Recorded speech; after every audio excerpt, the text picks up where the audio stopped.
Muy buenos días para todos. Habla Santiago Álvarez. Un feliz inicio de semana y pues esperamos que hayan descansado el fin de semana. Como para contextualizarnos en cuanto a lo que fue la semana pasada y lo que será esta, recuerden que la semana pasada tuvimos datos más bien de construcción y de consumo en los Estados Unidos y tuvimos minutas del Banco Central Europeo. Básicamente la semana pasada fue una semana bastante agitada en los mercados internacionales, pues tanto internacionales como nacionales. Eh, por ejemplo, en temas de peso colombiano tuvimos una subida importante, estábamos sobre niveles de 3.180, 3.190 y en este momento estamos en 3.233, arrancamos el día. Recuerden que el nivel importante eran los 3.221, estuvimos sobre ese máximo, inclusive el punto central en este momento sobre el que se están moviendo nuestros, digamos como el pivote en el que se están moviendo nuestras expectativas está sobre los 3.222. Niveles arriba de corto plazo, 3.245, el 3.260 y posteriormente el 3.300. Recuerden que la semana pasada habíamos manifestado que le habíamos hecho un análisis técnico al dólar y nos daba una subida o por figura, que era una figura en banderín, nos daba por banderín una subida hasta los 3.390, posterior a los 3.221. Entonces, pues no se les haga raro que tengamos movimientos muy amplios porque hay una zona de fluidez muy importante ahí. El último máximo que habíamos tenido era 3.220 y de ahí en adelante hasta el nivel que les acabo de manifestar. Entonces recuerden, de corto plazo vamos hasta 3.245, luego viene el 3.260 y posteriormente el 3.300. Pues son como un 3.298, pero pues es un 3.300. Asimismo, para contextualizar, pues la semana pasada tuvimos 2 días bastante álgidos en caída del precio del petróleo. El 20, que fue el martes, tuvimos una caída del 3,33% y el 23, que fue el jueves, tuvimos una caída del 4,21%. Si se acuerdan, los niveles que habíamos dicho, que habíamos manifestado, estaban sobre los $55 y de ahí había una zona de fluidez hasta los 50. En este momento estamos sobre los $51 con 15 centavos, con 16 centavos. Y posterior a eso, entonces acuérdense de lo que les habíamos comentado, puede venir, si sigue de para abajo, porque el 50 es un nivel muy importante, no solamente psicológico, sino también por análisis técnico.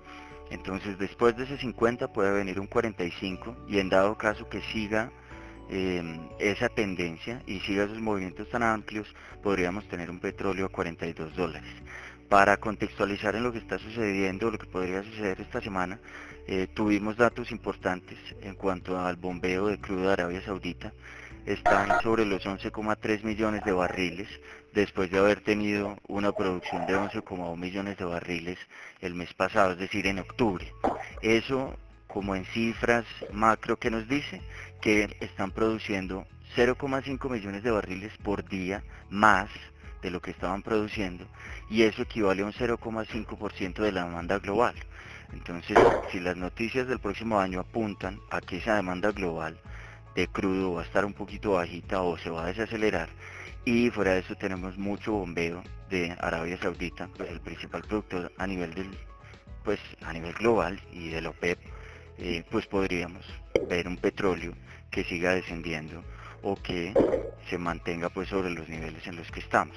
Recuerden que la meta, vuelvo y la repito, o bueno, el pivote sobre el que nos estamos moviendo, los $50, después los 45 y después los $42.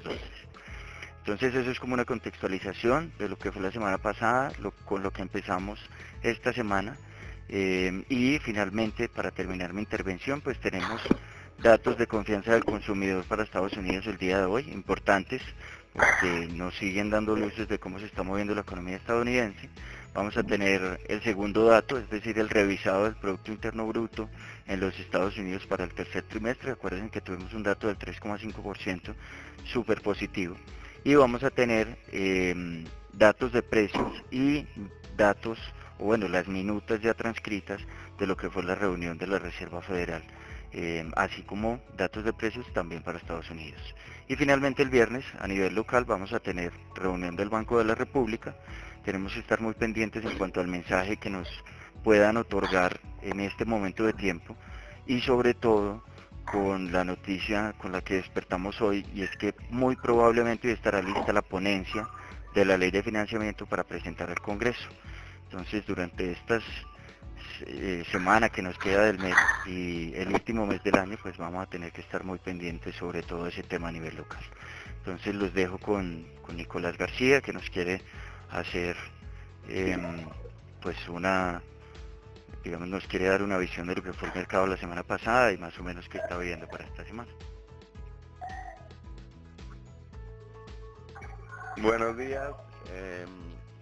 En un corto resumen, la semana pasada se dio por desvalorización de los papeles en tasa fija, así los TES se hayan valorizado un poco más. En este momento ya se están operando así en básicos de TES y creemos que pues es el nivel como adecuado para entrar en este indicador. De todos modos, pues hoy toca revisar cómo se comportan los TES y mirar cómo están las captaciones de los bancos. Hubo subasta de la vivienda la semana anterior y de Itaú la semana pasada, cortes por encima de lo esperado. La de Itaú cortó al 2.91 a 4 años y ahí puede haber una probabilidad de valorización en el corto plazo, yo creo que por ahí unos 15 a 20 básicos de aquí a un mes más o menos. Y los papeles largos de la vivienda, es decir, los de 6 años al 2020, que a 8 años al 2026, cortaron al 3.39, ya se están operando en el mercado secundario por niveles del 3.30 y la rentabilidad pues también sigue siendo atractiva y pues están bastante demandados en el mercado. Bueno, muchas gracias para todos, esperamos que tengan un buen inicio de semana y un muy buen día.